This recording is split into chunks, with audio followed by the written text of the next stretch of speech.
in retrospect, given all of the moving ways that this White House has paid tribute to Charlie Kirk, right, do you think it would have been fitting to lower the flags to have staff when Melissa Hortman, the Minnesota House Speaker, was gunned down by an assassin as well? I'm not familiar. Oh, the Minnesota House Speaker, a Democrat. He doesn't even know who she is. This is how the right-wing government responds to when a Democratic lawmaker was slain by actual political violence led by a far-right extremist. Remember, in Minnesota, claiming the lives of 2 people. And no response whatsoever from the federal government. Trump didn't even visit Minnesota. He wouldn't even call Minnesota Governor Tim Walz.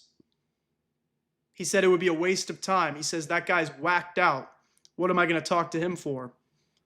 And we're lowering the flags to half-mast, half-staff, whatever it's called, because Charlie Kirk. What a bold question from that reporter. And Trump said, I don't even know who that is. What? Who was assassinated this summer. Well, if the governor had asked me to do that, I would have done that. But the governor of Minnesota didn't ask me. I didn't.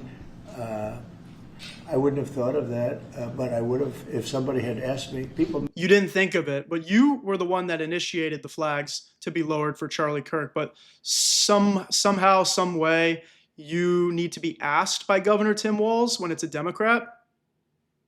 That doesn't add up to me. Make requests for the lowering of the flag, and oftentimes you have to say no because it would be a lot of lowering. The flag would never be up. Had the governor of Minnesota asked me to do that, I would have done that gladly. And given the killing of Melissa Hortman, the attack on Paul Pelosi, the attack on Gabby Giffords, the attack on the Pennsylvania governor's mansion, why make the case that violence is only on one side? It seems to be taking. I didn't say it's on one side, but I say the radical left causes tremendous violence, and they seem to do it in a bigger way.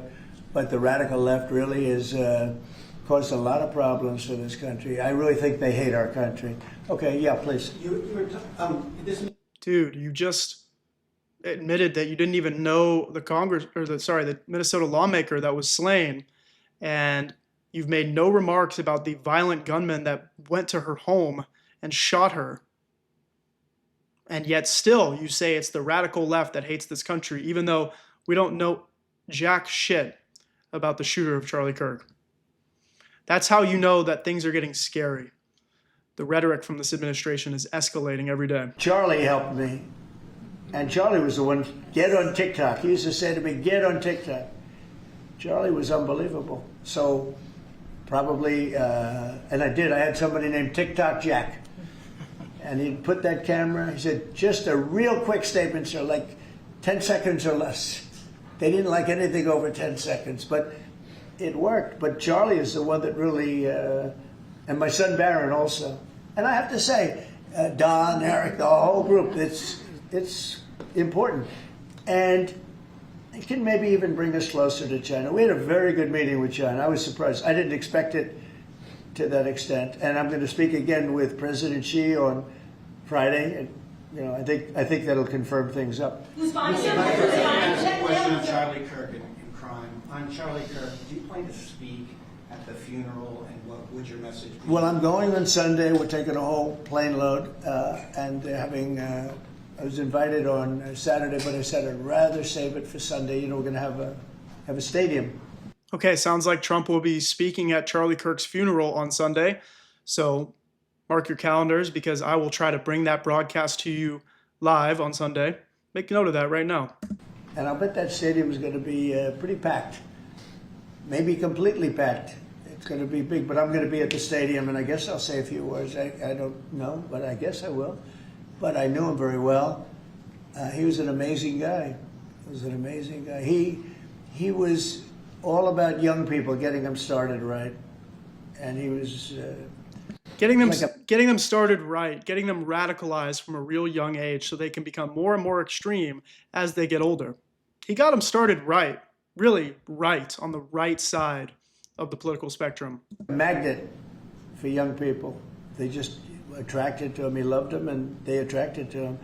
His wife is a tremendous person, by the way. He always had great respect for his wife. He got married. I didn't know he was getting married. I heard he got married, and he loved her. Tell you, he really loved her. She loved him, and I think she'll have something to do with keeping that whole thing going. Turning Point it became a very big deal, and I heard they had like 38,000. So he wanted to get it up to 20,000 chapters. That's a lot. That would have been a lifetime's work. I heard that over the last 4 days, they have 38,000 people 38,000 chapters at colleges, schools, other places. Numbers that, nobody's ever heard of numbers like that. So I think Turning Point could be, through what happened, this horrible act, it could be maybe bigger than it could have ever been had he been there. And I will say this, he'd be very happy if he saw what was going on. And there's some very good people, because I speak at Turning Point quite a bit. And Charlie would call me up. So the last time I spoke to him, he said, "Sir," and I think it was Phoenix, "Sir, could you get to Phoenix?" This was like in a day. I said, "Charlie, I'm the President of the United States. You're coming, asking me if I could speak tomorrow in Phoenix. You can't do that to me, Charlie." But usually I ended up going.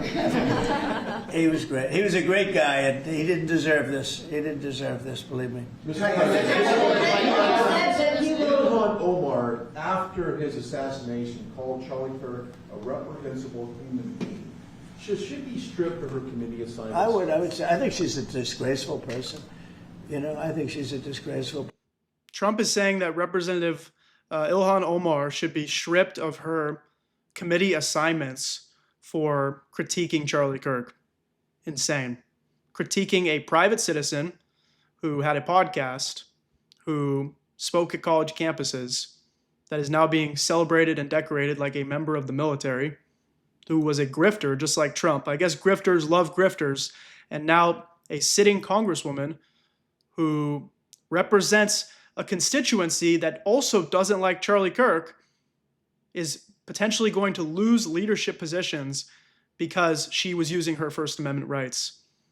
Well, if you claim you care about the First Amendment because you claim to support Charlie Kirk, even though his use of the First Amendment was mostly hate speech, how can you turn around and say that what Ilhan Omar says warrants her being removed from Congress? Person, a loser. It's amazing the way people vote. I know it's people from her area, maybe of the world. I don't know. They got here and they vote her in. It's hard to believe, but I think she's a disgusting person. And one more question, if I could. A lot of these, in recent of these kind of trans shooters that we've seen over the last couple incidents, this flag right here is up and down 14th Street. This is what would be a trans flag. A lot of people are very threatened by this flag. It means a lot of different negative things to people, violence. Would you be opposed to taking this flag down up and down the streets of DC? Well, I wouldn't be. Then they'll sue and they'll get freedom of speech stuff, so that'll happen. But I would have no problem with it. How does the flag of trans represent violence? This guy's saying the flag threatens people. The flag is there for people who are transgender to be proud. And the flag is there to celebrate the Americans who are transgender. There's nothing wrong with it. It's celebrating people who are living out their real lives, living out their real identities, went through gender-affirming care to become who they want to be. And it doesn't harm anybody. Nobody does something like that unless they know they need to and they really want to. And they go through the proper care that we have. And by the way, other countries have been doing this. This is not new. And it's not like transgender was just born out of thin air. But of course, this administration, they need scapegoats. He said, oh, look, the last few instances have been trans. What? This instance wasn't even trans. Why are we talking about a flag? I will say, and Steve might just mention this, Todd, you might mention it too, because we're putting out an order. Freedom of speech means you can burn the American flag, which I think is horrible. But I noticed something over the last little while. As you do this, you start noticing things that you wouldn't normally think. It really causes unrest and violence when they burn American flag. So the American flag, I wanted anybody burns the American flag, go to jail based on freedom of speech, goes to jail immediately. But the freedom of speech protected them, right? By the way, that's not law. It was his executive order that holds no water, by the way, no weight. It's not a real law. You can still burn the American flag. I'm not saying you have to go out and do that, but you can. It's your constitutional right. And it's actually very American, because in what other country can you do that? These are the rights afforded to you as an American. If you don't want to be able to criticize your own government, if you don't want to burn a fabric that shows the flag of your country, then why don't you move to North Korea, where you can be arrested for life for simply photographing a statue wrong? And so, and that's been argued a couple of times, and you know, it's one of those things. But you know what hasn't been argued, and we're going to be arguing it, I think, very soon, and that's the violence. They incite violence. So when I saw it just yesterday, they burned the American flag, and people that were there were fine, and all of a sudden they're going crazy, and there's fist fights. It wasn't in Memphis either, but I will say that it incites violence, and I think you just do the exact same thing. Don't use freedom of speech. Use the incitement of violence. I mean, it's really, you got to see, these people were going at it. And, you know, you could burn other things and people just sit there, they fall asleep. You burn the American flag, and you're on both sides. But the level of violence I saw this flag burning cause was incredible. It was an incitement. So I hope you guys are going to be able to do that, Pam, right? Well, there's also groups called Trans-Tifa. So perhaps if you can label them a domestic terrorist group, and in all reality, you could take that flag down because it would represent the Trans-Tifa. I think you probably could. Again, you'll be sued. And Trans-Tifa? Is that even a real thing? Am I just ignorant right now? Is Trans-Tifa a thing? And even if they are, how relevant is Trans-Tifa? And what does Trans-Tifa mean? Would it be transgender Americans who are against fascism? Sounds awesome. it's okay. No wonder this administration is threatened by Antifa. Antifa is an anti-fascist organization, and this is a fascist administration. It's a no-brainer.